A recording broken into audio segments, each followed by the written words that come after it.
every time I show to the patient on the monitor the impression we have just taken, he or she is really surprised on how technology can improve a demanding procedure and can simplify the dentist work.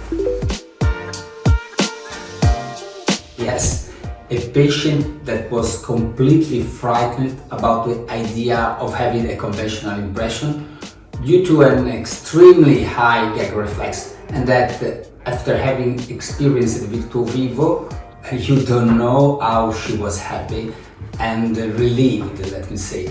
and she didn't stop to thank me. By the way, sometimes colleagues refer to me patients with the same problem only with the purpose to take them an optical impression.